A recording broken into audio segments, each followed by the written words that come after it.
A sudden bill of 500,000 shocked Dr. Michelle. Let me tell you the story of Dr. Michelle, who's opening a new clinic and was bombed by a sudden bill of 500,000 in this story.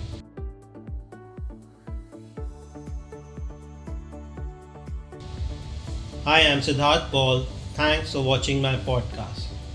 So today I want to tell you the story of one of my clients, Dr. Michelle, who hired me as a consultant for a DHA process in setting up the clinic.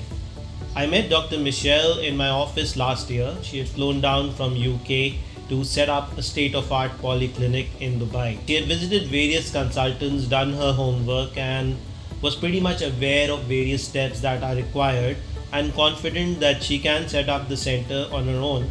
However, she needed my services for licensing with the Dubai Health Authority, like going through the initial final inspection, and I was more than happy to do that. Over the months, of course, you get to know your client, you have discussions, and she did contact me regularly to know different answers, because UAE has different departments. You have to deal with economic department, Dubai Health Authority, Municipality, Deva, Civil Defense. And what she decided is that she would just let me do the DHA work, and rest of them she could do it herself. And I was pretty okay with it, because I'd given her both the solutions and I am flexible in the way I work. So I updated her and made her more aware of all the requirements, and she trusted me. We signed an agreement and we started the work. So to start with, I do feel that I have my own real estate agents, and I could have got her the best deal and find her the best property in the best price. However, she landed up finding some agent who got her a property, and it was on a whooping amount of rental going up to 1.5 million dirhams annually, and she closed it without my knowledge. I just knew that it's a commercial property, which is a requirement to set up a clinic in Dubai. And I was okay, because if the client wants the place, of course, I can't push myself and change their mindset. If they've already decided, they've closed the deal, and I'm very positive, because our goal is that the client should be happy and their work does well. They grow in Dubai, they are coming here to do business.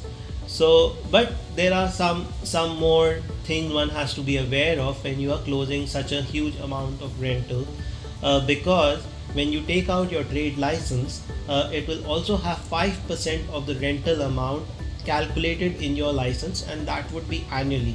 Maybe it can change a little bit in the next year, but it would be an annual expense to the client. Well, she had already signed, and when she came up with the trade license cost, she was shocked to see such a big cost on the license, because she never thought about that it would be also added. The rental amount, percentage of the rental amount would also be added on the trade license. So I think this was a big mistake she made, that when she had got me on board, she could have trusted me with the whole process, whether it was buying a real estate or renting a property.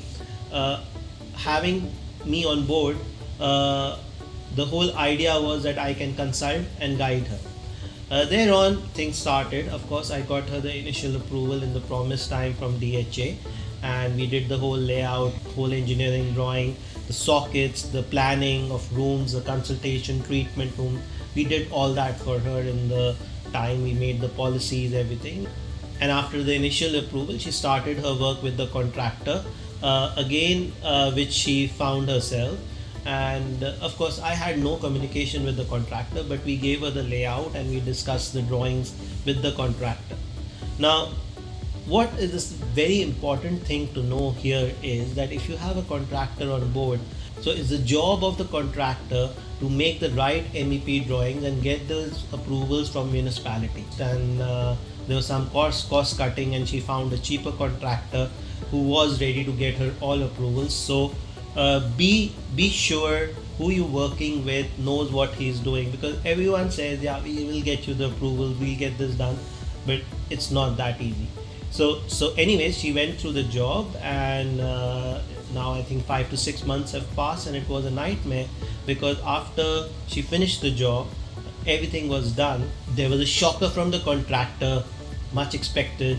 the contractor said that there is a amount which has come down from municipality of up to 600,000 for extra parking and sunlight. And of course, I don't blame her. She was shocked.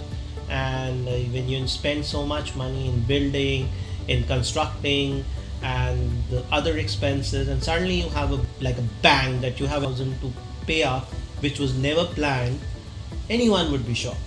So, but of this, I got a call from her, and she says that, Paul, I have this expense from municipality, and what we can do about it. I was shocked, and I didn't expect that either. So I suggested that you speak to the contractor and tell him that he can revise the drawings, because anything can now happen only from his account. And the catch is that till he does not get the final approval, the clinic cannot start. So the doctor is paying up her rent, she's paid up the DHA, she's paid for economic license. 6 months down the line, still the clinic is not running.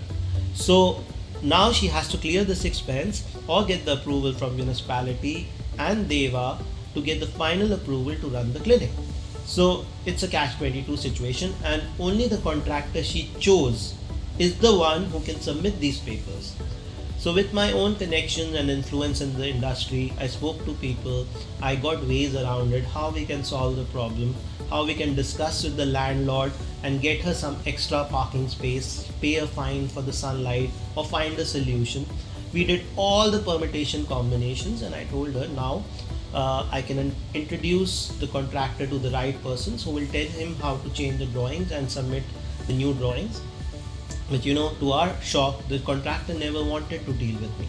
So he did not come, he did not connect with me, and the person who's suffering is the client. So at the end of the day, after a lot of pushing, lot of things, the contractor came up and he says, you know what, I'm going to charge you an extra this amount to do this drawings, because it was not a part of our initial contract. And I really pity my client, because she got stuck with a blackmailing contractor, and she's paying up that extra amount to the contractor, and eventually things were done, but she had to scoff out another extra 200,000 dirhams, which was not required at all. There's something I want to tell my viewers, is that do your due diligence who you are working with. So if suppose you work with me, I have the capability of taking A to Z project for you right from the start till the delivery.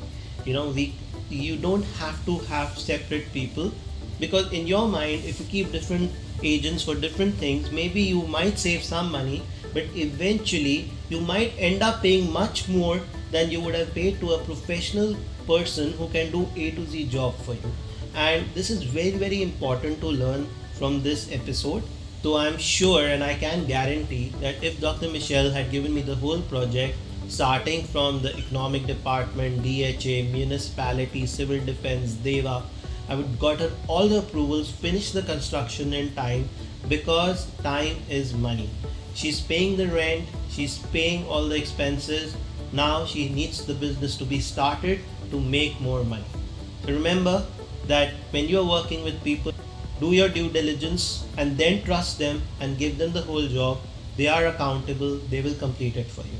Thank you.